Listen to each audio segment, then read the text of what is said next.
At the University of California Riverside, Risk Management, a team of environmental and chemical engineering undergraduates, have identified several issues regarding sustainable green infrastructure.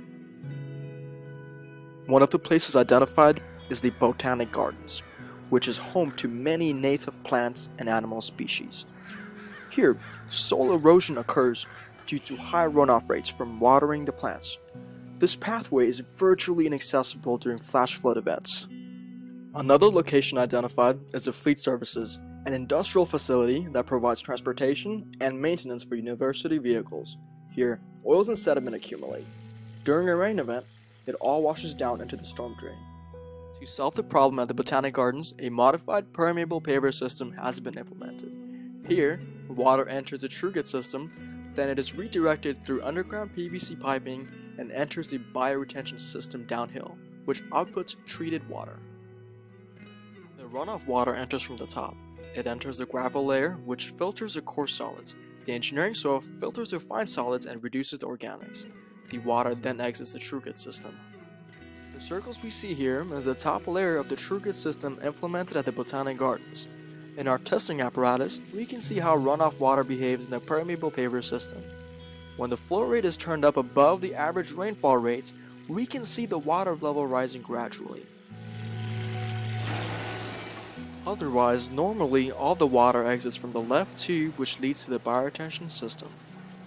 And this is how the bioretention system functions. First, the water mixture from the TrueGet system enters the bioretention system. Then the water permeates through the vegetation layer, the roots of which absorbs the nitrates. Then the treated water continues to permeate through the native soils layer and finally exits via an underground PVC pipe. Pipe carrying the water mixture from the TrueGet system is seen here entering the bioretention system installed at the Botanic Gardens.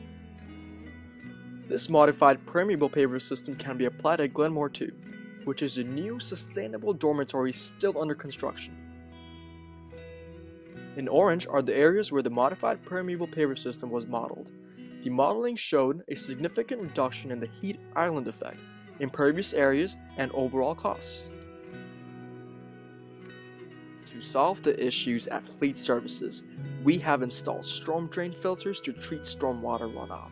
Rainwater carries with it oil and sediments which enters the storm drains. Here we see the storm drain filter and indicator system in action beneath the storm grates. The water passes through the filter, but sediment and oil are captured. To further explain how this system works, here is a CAD rendition of the system. With the same concentration of water mixture flowing into the filter and the indicator, the 100% recyclable adsorbent filter retains the oil along with physically filtering the sediment. Via the use of an oil-absorbing polymer, the saturation of the indicator is proportional to the saturation of the filter.